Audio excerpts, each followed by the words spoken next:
ناسخ و منسوخ تھیوری کے مطابق قرآن کی بعض آیات کو منسوخ کرتی ہیں۔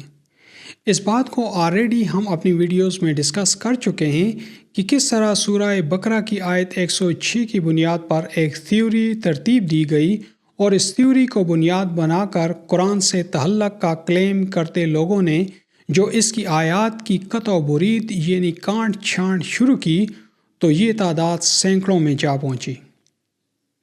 علم فیکٹ یعنی حق یا حقیقت کے ادراک کو کہتے ہیں، یعنی ریالٹی کسی بھی حالت میں ایگزسٹ کر رہی ہو اس کا ادراک یعنی سائنس ریالٹی یعنی حقائق کا ادراک حاصل کرنے کے عمل کو کہا جاتا ہے، اور اسی سے ہے سائنٹسٹ یعنی سائنسدان،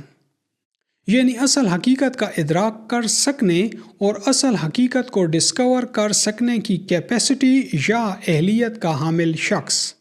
دوسرے الفاظ میں ریالٹی کا ادراک کر سکنے اور صحیح حقیقت کو ڈسکور کر سکنے والوں کو سائنٹسٹ یعنی علماء کہا جاتا ہے۔ اس کے مقابلے میں دوسری اپروچ جس میں کسی چیز کی ریالٹی یا حقیقت کے متعلق علم کے بغیر یعنی فیکٹس کا ادراک کیے بغیر خود سے گمان یا تصور باندھا جاتا ہے، اسے قرآنک ٹرمینالوجی میں ظن یعنی تھیوری یا کانسیپٹ کہا جاتا ہے۔ علم حاصل کرنے یعنی کسی بھی چیز کی ریالٹی یا حقائق کو معلوم کرنے کے لیے چیزوں کو تھیورائز کیا جاتا ہے، یعنی ایک تھیوری ترتیب دی جاتی ہے۔ قرآن اس بات کو اسی انداز میں بیان کرتا ہے جسے ہم اپنے آنے والی ویڈیوز میں دیکھیں گے۔ پھر فردر ایکسپیریمنٹس یا تجربات کے نتیجے میں ریالٹی یا حقائق تک اپروچ حاصل کی جاتی ہے۔ اگر بنائی گئی وہ تھیوری یا کانسیپٹ حقائق کے ساتھ میچ میں ہو تو اس تھیوری یا کانسیپٹ کو ایک فیکٹ یعنی ایک حقیقت کا درجہ دے دیا جاتا ہے۔ اگر اخذ کیے گئے نتائج ہلکے سے مختلف ہوں تو اس تھیوری یا کانسیپٹ کو اس حساب سے سیٹ کیا جاتا ہے، اور اس کے بالکل الٹ رزلٹ آئیں تو اس تھیوری کو ریجیکٹ کر دیا جاتا ہے۔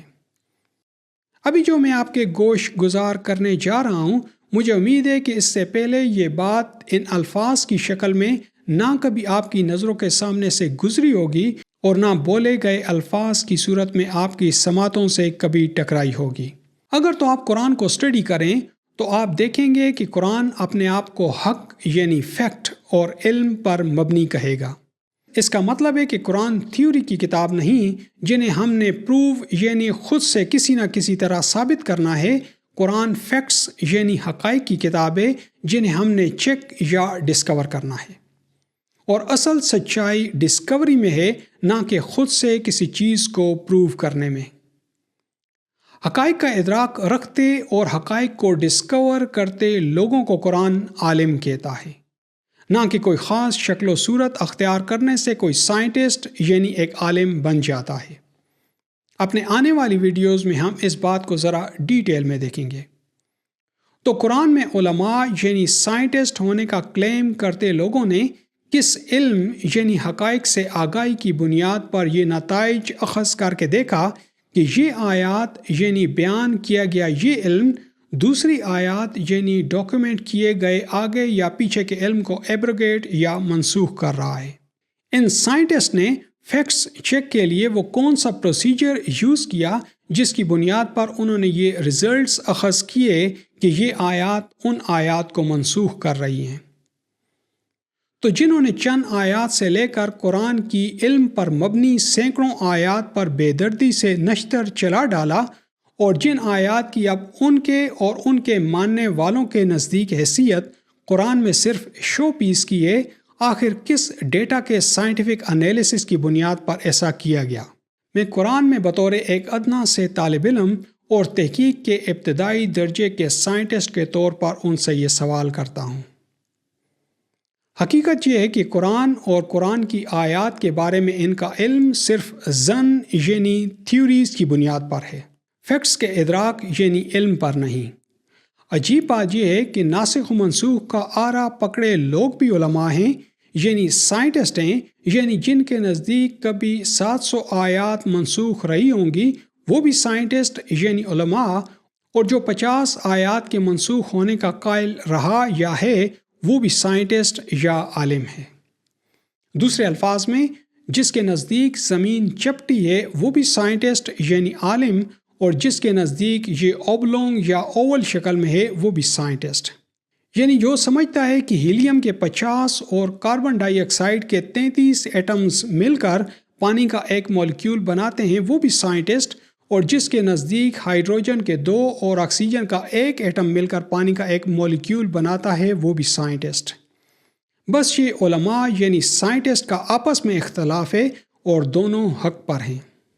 اور اس طرح کی سرٹیفکیٹس کون سی یونیورسٹیز یا ادارے جاری کر رہے ہیں جو بلینز ڈالرز اس مد میں ڈونیشن لیتے ہیں کہ وہ مسلم امہ کو علم سکھا رہے ہیں۔ اس طرح کی باتیں علم سے بے بہرا ایک شخص تو مان سکتا ہے، حقائق پر مبنی علم کی دنیا میں اس طرح کی سوڈو سائنس کی باتیں اہمیت اور وزن سے عاری ہوتی ہیں۔ ویریفیکیشن یعنی تصدیق یا فیکٹ چیک کی ان کے ہاں کوئی سٹینڈرڈائز اتھارٹی موجود نہیں، یعنی جس کے دل میں جو آئے یا جو کہہ دے وہی اسٹیبلش فیکٹ ہے، کیونکہ وہ ڈگری یافتہ ایک سائنٹسٹ یعنی ایک عالم ہے۔ مگر ایسا کرتے وقت ہم بھول جاتے ہیں کہ نہ صرف فرقان کی صورت میں ایک سٹینڈرڈ ویریفیکیشن سسٹم موجود ہے جو اچھے کو برے سے اور صحیح کو غلط سے الگ کر دیتا ہے، بلکہ ہر قسم کی ڈگری ایشو کرنے کا اختیار بھی اس نے اپنے پاس ہی رکھا ہوا ہے، یعنی کون سی چیز غلط ہے اور کون سی ٹھیک، اور کیا کرنا ہے اور کیا نہیں کرنا، اس کا فیصلہ اس نے کرنا ہے، اور فرقان یہ سب کچھ لاجیکل اور سائنٹیفک انداز میں کرتا ہے۔ قرآن بعض پہلوؤں میں جب کسی بات کو انہانسڈ ایفیکٹ یعنی شدت سے بیان کرنا چاہتا ہے تو اسے نبی سے ڈائریکٹ کر کے بیان کیا جاتا ہے۔ اس کا مطلب ہے کہ قرآن ہم میں سے ہر ایک کی لیگل ڈیوٹی میں شامل ہے۔ قرآن تھیوریز کی بک نہیں جنہیں ہم نے پروو کرنا ہے، یہ فیکٹس کی کتاب ہے جنہیں ہم نے ویریفائی اور ڈسکور کرنا ہے۔